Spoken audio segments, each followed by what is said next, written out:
আজ থেকে ৭ বছর আগে প্রবাসী ছেলের সাথে আমার বিয়ে হয়েছিল।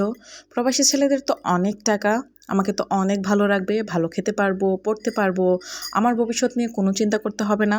ঠিক এমন একটা ধারণা নিয়ে আমাকে আমার বাবা-মা, আমি যখন ক্লাস 9 এ পড়ি তখন আমাকে বিয়ে দিয়েছিল। অবশ্য বিয়ের শুরুতে আমার বাবা-মাও একমত রাজি ছিল না। কিন্তু প্রবাসী ছেলে তার টাকা ও চাকরি সবকিছু দেখিয়ে আমার বাবা-মাকে বিয়েতে রাজি করায়। ৩টা ভাইয়ের পরে আমি একমাত্র বোন জন্ম নিয়েছিলাম। বুঝতেই পারছেন ফ্যামিলিতে কতটা আদরের, বাবা-মায়ের কতটা স্বপ্নের ছিলাম আমি। আমার বাবাকে আমার হাসব্যান্ড বলেছিল বিয়ের পর আমাকে বিদেশে নিয়ে যাবে। এটা শোনার পর আমার বাবা ও মা আরও বেশি খুশি হয়ে আমাকে বিয়ে দিয়েছিল। এই বিয়েতে আমার বিন্দুমাত্র কোনো মতামত ছিল না। শুধুমাত্র আমার বাবা-মায়ের রিকোয়েস্টে আমি বিয়েতে রাজি হয়েছিলাম। যাই হোক, আমার তো বিয়েই হয়ে যায়। বিয়ের পরে আমি যে অখুশি ছিলাম ব্যাপারটা কিন্তু তেমন না। আমাকে বিয়ে করার কিছুদিন পরে আমার হাসব্যান্ড প্রবাসে চলে যায়। এরপর আমাকেও প্রবাসে নিয়ে যায়। প্রবাসে যাওয়ার পরে আমি এত বেশি হ্যাপি ছিলাম। আমার হাসব্যান্ড আমাকে এত বেশি ভালোবাসতো, টেক কেয়ার করতো। দেখা যেত আমি অসুস্থ হলে আমার কাপড় চোপড় ধুয়ে দিত, আমার রান্নাবান্না করে দিত, আমাকে খাইয়ে দিত, অনেক বেশি যত্ন করতো। আমরা সবসময় একসাথে রান্না করতাম, ঘুরতে যেতাম, খাবার খেতাম। সব কিছু মিলিয়ে কখন যে ১ থেকে ১.৫টা বছর পার হয়ে গেল টেরই পাইনি।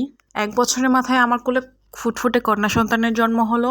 তারপর আমরা তো আরও বেশি হ্যাপি হয়ে যাই। বাবা আর মেয়ের বন্ডিং তো অনেক বেশি ভালো ছিল। বাবা তার মেয়েকে অনেক বেশি ভালোবাসতো, আর কেনই বা ভালোবাসবে না, কারণ তার একমাত্র মেয়ে। আমাদের জীবন তো আরও অনেক বেশি সুন্দর হতে লাগলো।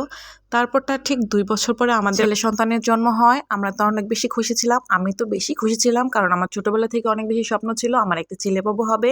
আমরা অনেক সুখে শান্তিতে সংসার করছিলাম, কিন্তু এই সুখটা বেশি দিন আর টেকেনি। আমার হাজব্যান্ডের চাকরি চলে যায়, আর চাকরি চলে যাওয়াতে তো আমরা অনেক বেশি অসুবিধায় পড়েছিলাম বিদেশের মাটিতে, কারণ ওখানে অনেক বেশি খরচ ছিল। আমাদের 2টা বাবু, আমরা 4 জন, আমাদের ফ্যামিলি অনেক বেশি বড় হয়ে যায় এবং বাচ্চাদের খরচ তো একটু বেশি হয়ে থাকে। আমাদের টাকা পয়সার সমস্যা হতে থাকে। আমার হাজব্যান্ড অনেক বেশি পরিশ্রম করতো। পরিশ্রম করে অনেক কিছু টাকা ম্যানেজ করে আমরা বাংলাদেশে চলে আসি। বাংলাদেশে আসার পর চেঞ্জ হয় আমার হাজব্যান্ডের স্বভাব চরিত্র। কেমন যেন সারাক্ষণ আমার সাথে ঝগড়া বিবাদ লেগেই থাকতো, সারাক্ষণ আমার সাথে ঝগড়া করতো। আমি ভাবতাম অনেক বেশি পরিশ্রম করে এমন টাকা পয়সার চাপে হয়তো এরকম করছে, কিন্তু না, হঠাৎ করে দেখলাম সে পরকীয়ার সাথে যুক্ত হয়ে যায় এবং আরও অনেক খারাপ খারাপ কাজের সাথে যুক্ত হয়ে যায়, যেগুলো বলাই যাবে না। একদিন বাবা বাড়িতে বেড়াতে আসার পর থেকে আমার হাজব্যান্ড আর আমাদের সাথে যোগাযোগ করেনি, ছেলেমেয়েরও কোনো খোঁজ খবর নেয়নি। হঠাৎ করে শুনতে পারি সে আবার প্রবাসে চলে যায়। তারপর সবচেয়ে মজার বিষয় হচ্ছে সে যে প্রবাসে যায় সেটা তার পরকীয়ার সেই মেয়েটির সাথে প্রবাসে চলে যায়।